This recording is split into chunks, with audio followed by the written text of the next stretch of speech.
Hari Om Tat Sat. Om Stapakaya Cha Dharmasya Sarvadharma Swarupine Stapakaya Cha Dharmasya Sarvadharma Swarupine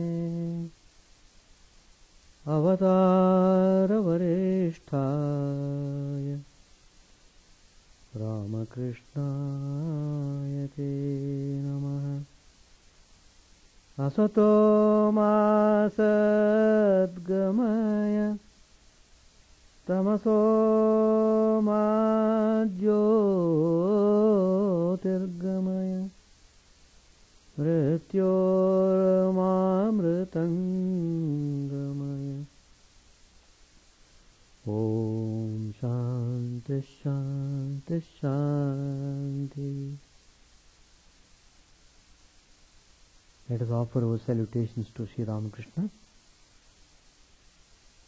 who came to establish religion universal, the Supreme God incarnate, the embodiment of all religions. Let us pray to him to lead us from the unreal to the real, to lead us from the darkness of ignorance to the light of knowledge, to lead us from death to immortality. We have been studying Gospel of Sri Ramakrishna. Today's topic I have chosen 10 Commandments to achieve peace of mind.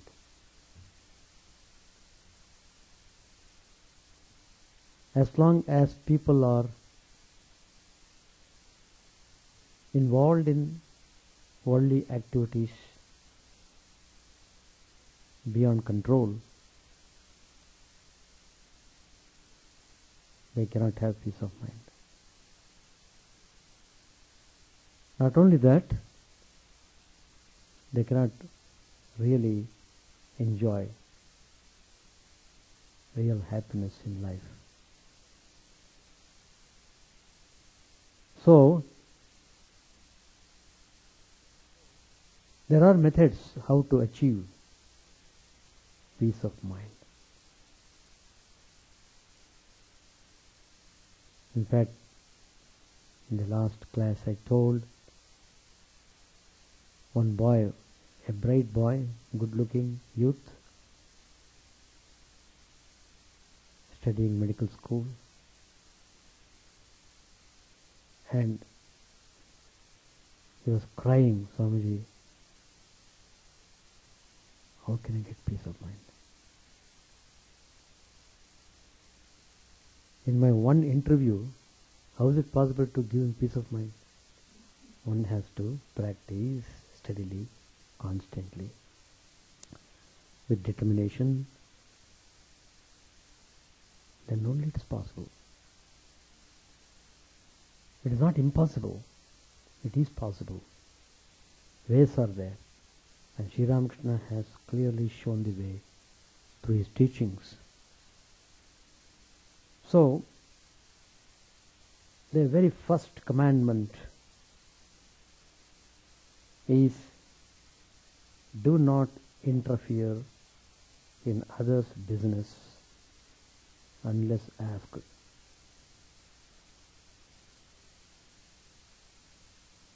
Are you really aspiring for peace of mind? If you are serious about it, please follow these 10 commandments. That's all you will get. Sri Ramakrishna said, referring to the formation of a new sect by somebody, Sri Ramakrishna remarked, well, there are different views. All these views are but so many paths to reach the same goal. But everyone believes that his view alone is right, and that his watch alone keeps correct time. And they begin to argue that.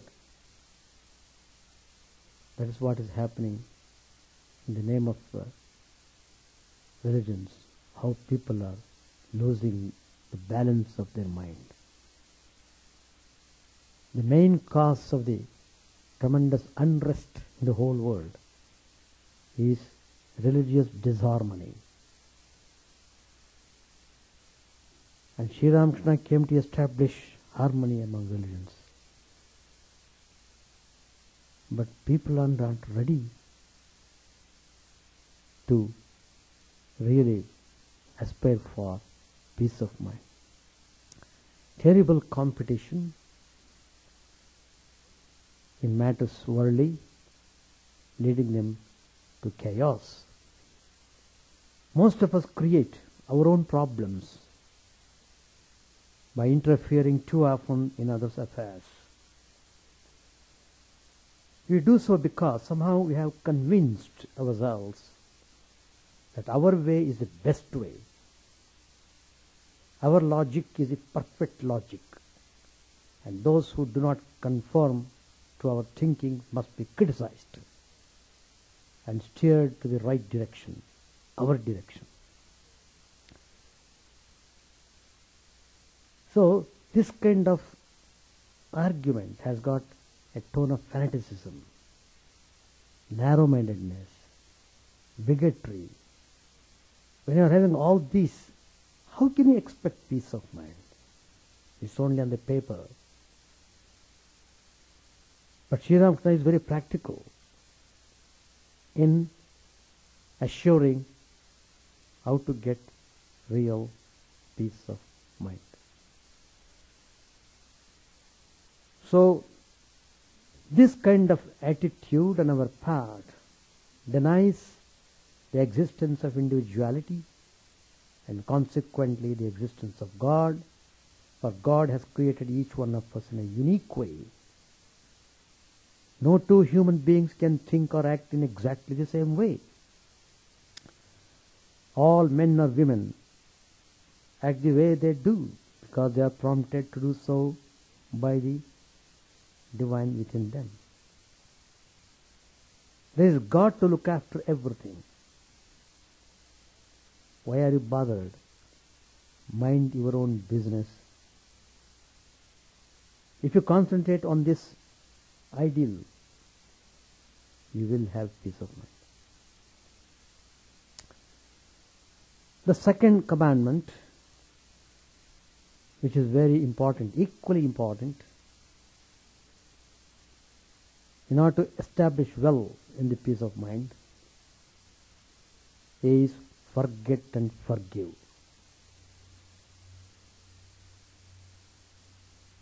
We generally don't forget. Small things cause great irritation and make us unhappy and lose our balance of mind. There are so many reasons. We create situations so that mind gets disturbed. And then we try to defend our actions, whether good or bad. So, naturally, one will not have peace of mind. We often nurture ill feeling inside our heart for the person who insults or harms us. We keep on thinking on that person more and more, and this thinking again and again over the hurt feelings will cause revengeful attitude. The whole Mahabharata story is a story of revengeful actions. Tit for tat. So,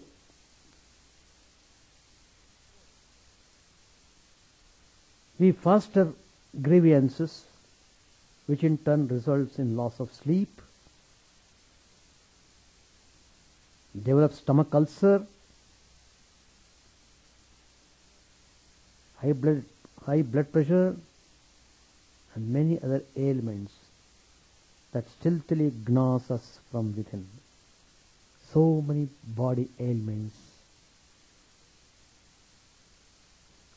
So, such a man is full of misery and suffering in spite of having lot of wealth. We forget that the insult or injury was done to us once, but by nourishing the grievance, we go on excavating the wound forever. Just like monkey scratching the wound. The small wound becomes septic. Many animals do that way. And there is one instance in Swami Yatishwananji, in his younger days, once he was walking through, he saw a dog suffering from a wound. Swamiji felt very sad seeing the suffering of the animal. So he brought some sulfur and put it on the wound. Because this was done not when Swamiji had already become monk, it was before that. And after some time he is coming back and he saw, instead of the animal being free from suffering, it is multiplied. Because what has happened, it kept on licking the place where the sulfur is pasted. So by that way, the dog suffering became more acute. Then Swamiji thought we should not have put sulfur. Anyway, so same way, we go on remembering, brooding over the insult, and that makes us more and more restless. Therefore, it is essential that we cultivate the art of forgiving and forgetting.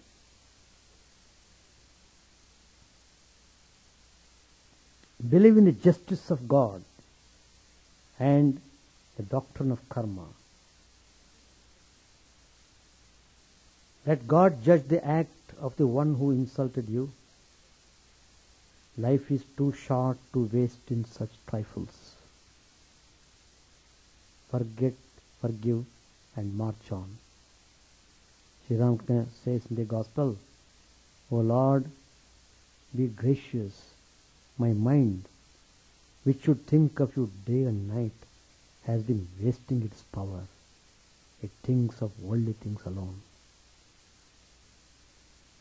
You see, it is the brooding over the wrong things that makes us more restless.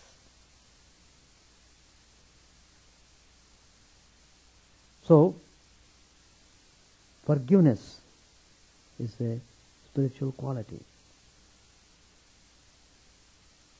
Forget whatever a person might have done.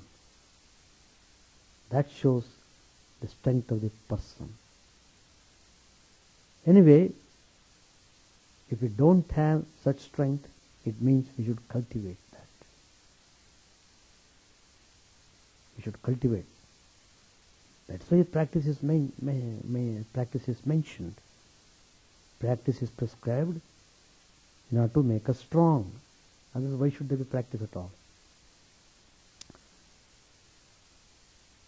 The third commandment, do not crave for recognition, name and fame. Sri Ramakrishna says in the Gospel, If a man loves the unreal, such things as creature comforts, name, fame and wealth, then he doesn't want to know God, who is of the very nature of reality.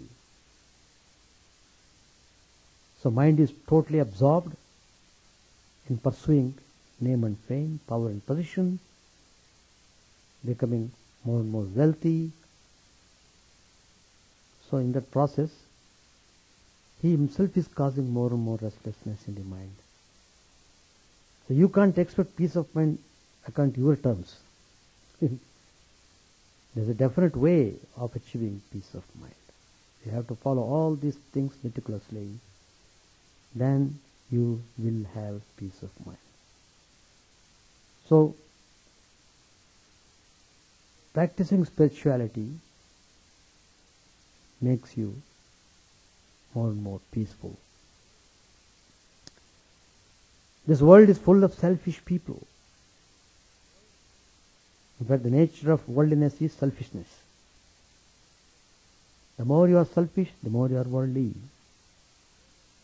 50% selfish, 50% you are worldly.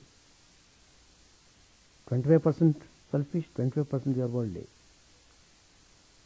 So, the selfishness should go if you have to be spiritual. It's only through spirituality you will achieve peace of mind.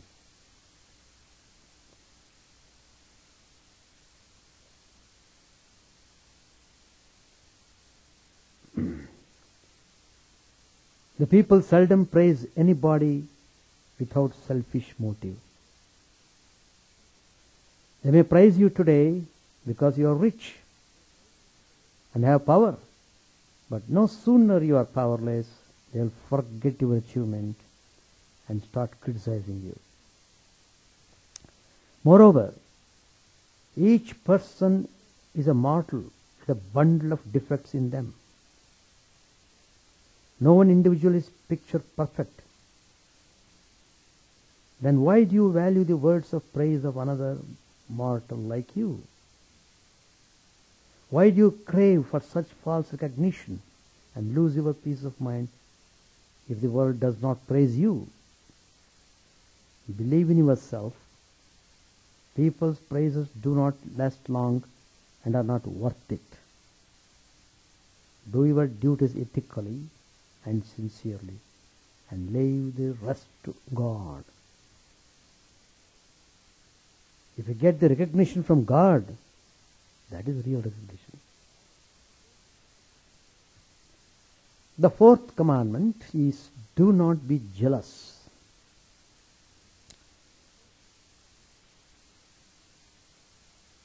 Do not be jealous. Swami Vivekananda gives a nice example in one of his teachings. And there was a tub full of crabs. One fellow was picking up crabs and putting in the tub. But he did not cover the tub. It was opened. Another fellow passing thereby, he asked, "What? You are taking so much trouble to put the crabs inside the tub and you are not covering the mouth. They will all go away." Then this first man said, "You are a fool. Go and see inside what is happening in the tub." Curiously, that fellow went and saw inside. What was happening? No doubt, one or two crabs trying to come up from the tub. The third or fourth one is trying to pull down the leg. So, in that process, no one is allowed to go up. That is called jealousy. Jealousy. Matsarya. That's why Sri Ramakrishna calls it enemy. One of the 6 enemies. Kam, Krodh, Lobh, Moh, Mad, Matsarya. All these enemies are staying in our heart. And we want peace of mind. How can you get it unless these enemies are uprooted? So, you have to have these spiritual lessons. But spiritual lessons are totally neglected nowadays. They want technical education. Job oriented, finished. So naturally, you can't have real peace of mind.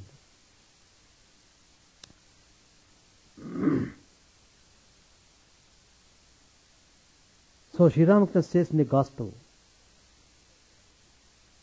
we are all calling on the same God.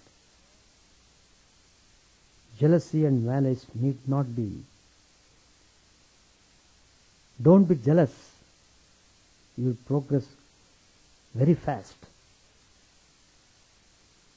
We all have experienced in some way or other how jealousy can disturb our peace of mind. You know you work harder than your colleagues in the office, but they get promotions, you do not. You started a business several years ago, but you are not as successful as your neighbor, whose business is only 1 year old. There are several examples like these in every walk of life. Should you be jealous? No. Remember, everybody's life is shaped by his previous karma that has now become his destiny. If you are destined to be rich, not all the world can stop you. If you are not so destined, no one can help you either. Nothing will be gained by blaming others for your misfortune. Jealousy will not get you anywhere, but will only give you restlessness.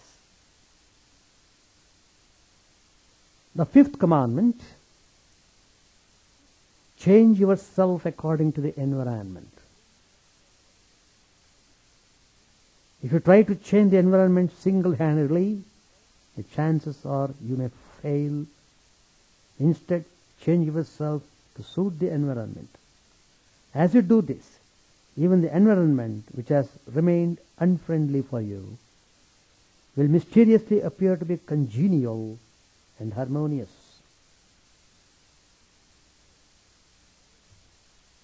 So, wherever you are, you create your own atmosphere.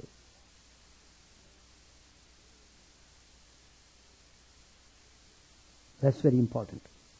Create your own environment.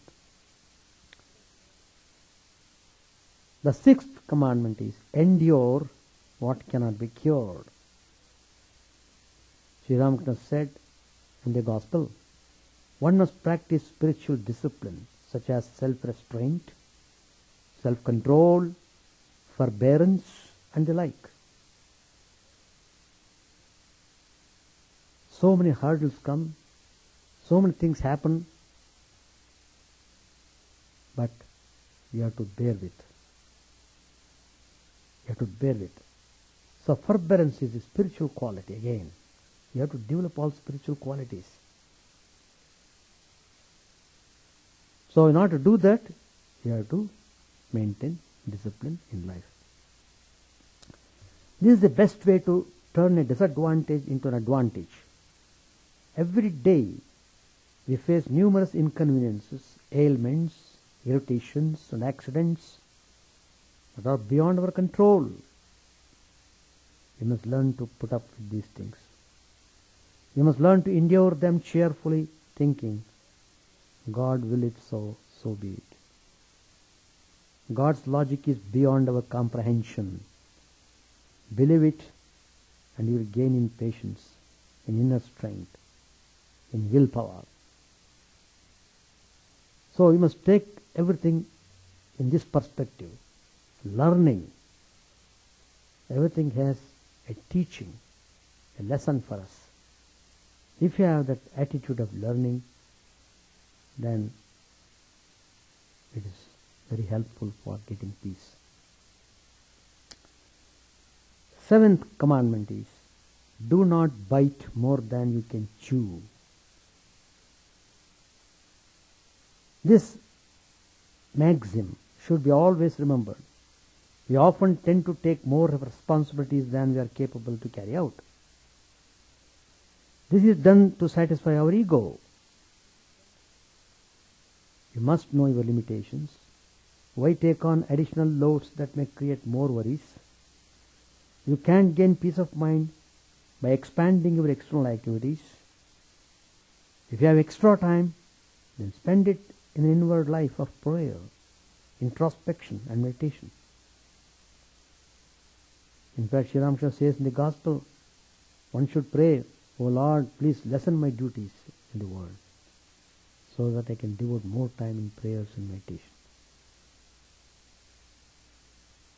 But we have seen people getting more time, they use the time, they abuse the time in all things not useful for one's personality development. So, one has to spend the time in an inward life of prayer, introspection and meditation. This will reduce those thoughts in your mind which make you restless. Fewer the thoughts, greater is the peace of mind. Eighth commandment, meditate regularly. That's very important. Sri Ramakrishna says, he said to the disciple, "The other day I told you the meaning of bhakti." What is bhakti? It is to adore God with body, mind and words. With body means to serve and worship God with one's hands, go to holy places with one's feet, hear the chanting of the name and glories of God with one's ears, and behold the divine image with one's eyes. So, this is the meaning with body. What is with mind? With mind means to contemplate and meditate on God constantly, and to remember and think of His Leela. With the words means to sing hymns to Lord and chant His name and glories. Devotion, as described in Narad, is suited to the Kali Yuga. It means to chant constantly the name and glories of God. So by regularly doing meditation, the mind becomes serene. This is the highest state of peace of mind. Try and experience it. If you meditate earnestly for half an hour every day, you will tend to become calm during the remaining 23.5 hours. Just half an hour quality meditation will keep you wonderful throughout the day. But when you do meditation, you have to be fully awake and fully focused on what you are doing. Your mind will not be disturbed as much as before. You must gradually increase the period of daily meditation. You may think this will interfere with your daily work. On the contrary, this will increase your efficiency and you will turn out more work in less time. That's the beauty of constant meditation. The 9th commandment, never leave the mind vacant. Sri Ramakrishna said, work is necessary. It keeps the mind engaged.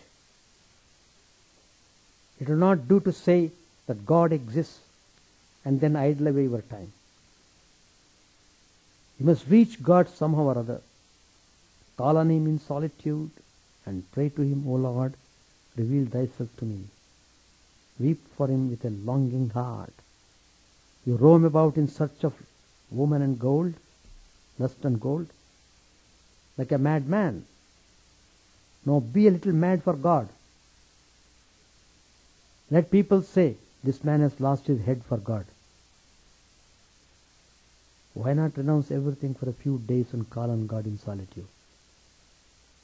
That is the purpose of our conducting retreats for the people.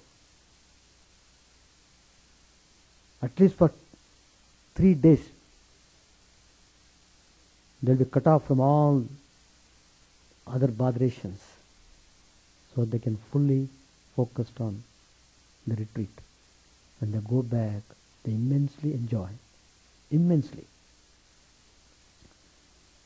What will you achieve by simply saying that God exists and doing nothing about it?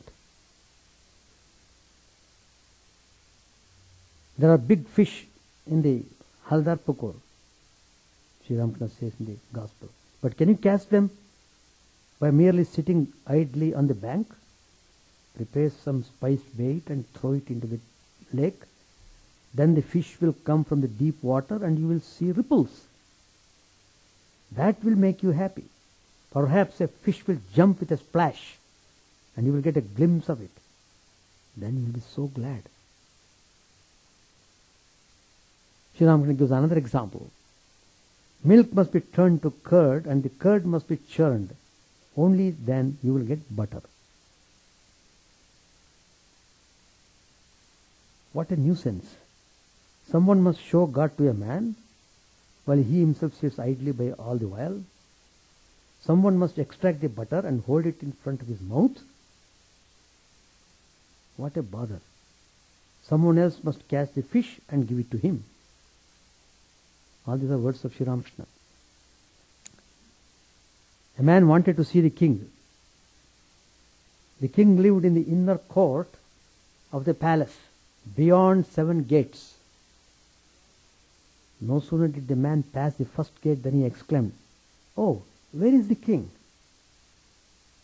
But there were 7 gates and he must pass them one after another before he could see the king. Empty mind is a devil's workshop. All evil deeds start in the mind. Keep your mind occupied in something positive, something worthwhile. Actively follow a hobby. Do something that holds your interest.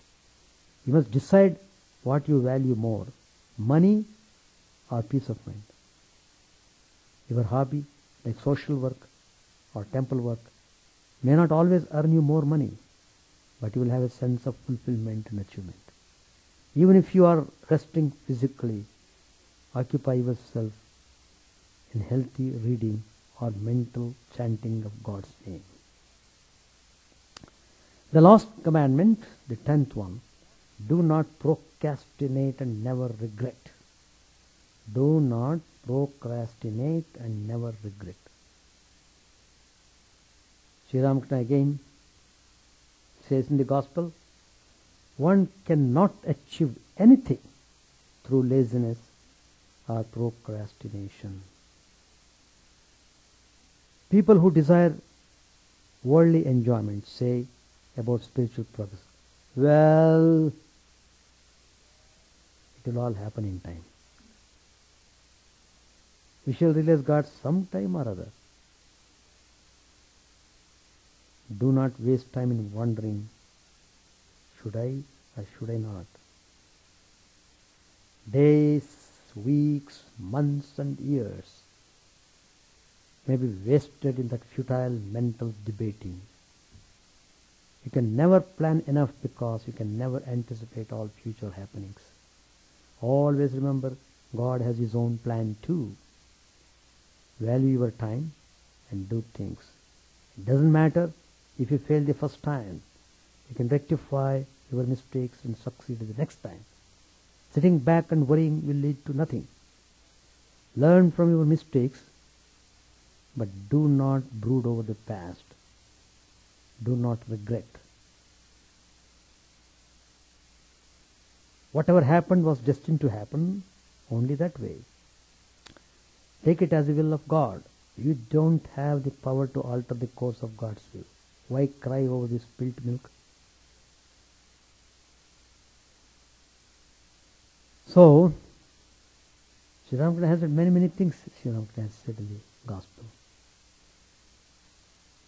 The point is, we must sincerely aspire for the peace of mind, and that prompts you to take proper steps. Simply if you are worrying, oh, I am sick, I am depressed. By worrying like that, can you get over weakness? Can you get over depression? No. The remedy of weakness is not by brooding over weakness, but thinking of strength. Swami Vivekananda says. So let us try to follow these 10 commandments of Sri Ramakrishna to achieve peace of mind. Sri Ramakrishna says, the boys are like fresh earthen pots, good vessels in which one can keep milk without any worry. Spiritual instruction arouses in their inner consciousness without delay. But it is not so with the worldly minded. One is afraid to keep milk in a pot that has been used for curd. The milk may turn sour. Your boy is still free from worldliness, untouched by lust and gold. Doctor said, that's because he is living on his father's earnings. I should love to see how free he would keep himself from worldliness if he had to earn his own livelihood. Sri Ramakrishna says, yes, that's true. But God is far, far away from the worldly minded. For those who have renounced the world, He is in the palm of the hand. The meaning of renouncing the world means that the whole mind wants God alone. That's the idea. To Dr. Sarkar and Dr. Tukari, Sri Ramakrishna said, but renunciation of lust and gold is not meant for you. You may renounce these mentally. That's why I said to the Goswamis, why do you speak of renunciation? That will not do for you. You have to attend the daily worship of Shyamasundar. Total renunciation is for sannyasis. They must not look even at the picture of a woman. To them a woman is poison. They must keep themselves at least 10 cubits away from her. And if that is not possible, at least 1 cubit. And they must not talk much with a woman, no matter how devout she may be. Further, they should choose their dwelling at a place where they will never or scarcely ever see the face of woman. Money too is like poison to a sannyasi. If he keeps money with him, he has worries, pride, anger, and the desire for physical comforts. Money inflames his rajas, which brings tamas in its train. Therefore, a sannyasi must not touch gold. Lust and gold makes him forget God. For householders, money is a means of getting food, clothes, and dwelling place, worshipping the deity, and serving holy men and devotees. It is useless to try to hoard money. With great labor, the bees build a hive, but a man breaks it and takes the honey away. Doctor said, whom shall we hoard for? For a wicked son, perhaps. Master said, it is not a wicked son alone. Perhaps the wife is unchaste. She may have a secret lover. Perhaps she will give him your watch and chain. You should not renounce woman completely. It is not harmful for a householder to live with his wife, but after the birth of 1 or 2 children, husband and wife should live as brother and sister.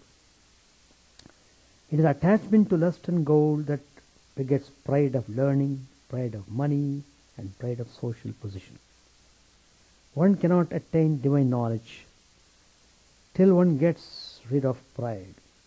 Water doesn't stay on the top of a mount, but into low land it flows in torrents from all sides.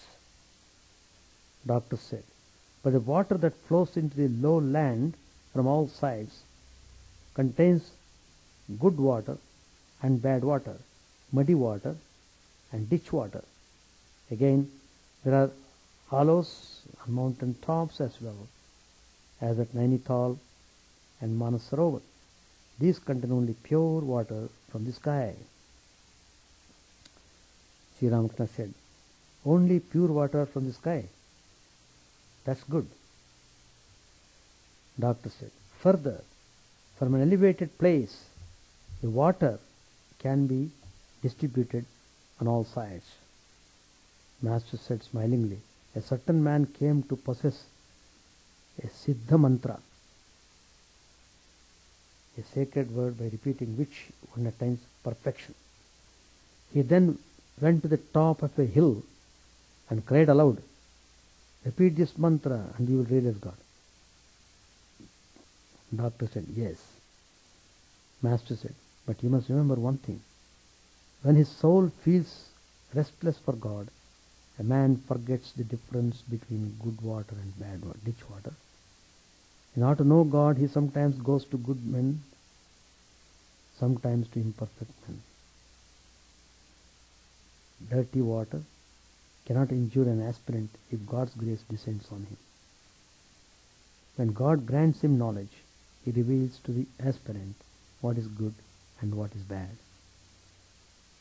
There may be hollows on the top of a hill, but they can't exist on the hill of the wicked ego. Only if it is an ego of knowledge or an ego of bhakti does the pure water from the sky collect there. It is true that the water from a hilltop may flow in all directions, but that is possible only from the hill of the ego of knowledge. We shall stop here. Any questions? No questions? Chant the name of the Lord and His glory unceasingly, that the mirror of the heart may be wiped clean and quench that mighty forest fire, worldly lust raging furiously within. O name streamed down in moonlight on the lotus heart, opening its cup to knowledge of thyself.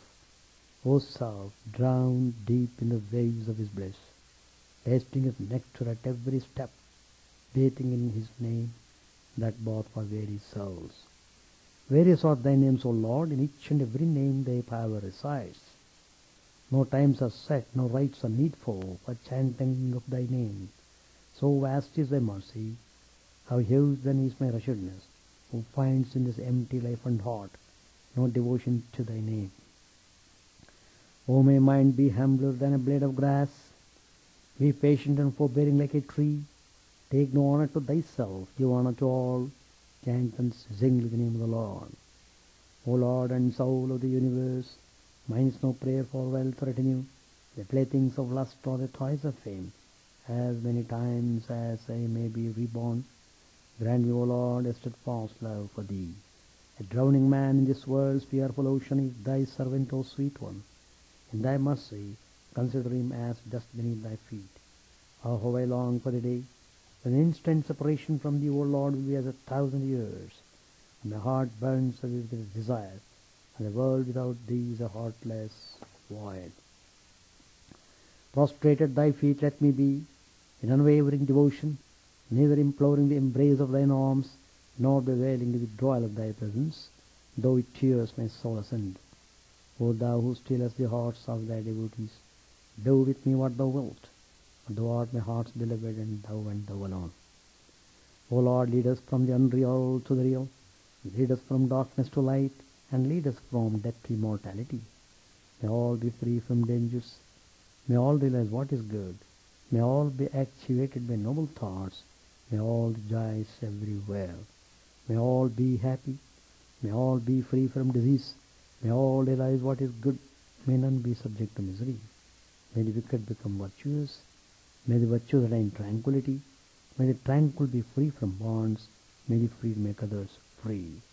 May good betide all people, may the sovereign righteously rule the earth, may all beings ever attain what is good, may the worlds be prosperous and happy. May the clouds pour rain in time, may the earth be blessed with crops, May all countries be freed from calamity. May holy men live without fear. May the Lord destroyer of sins, the presiding deity of all sacred works, be satisfied. For he being pleased, the whole universe becomes pleased. He being satisfied, the whole universe feels satisfied.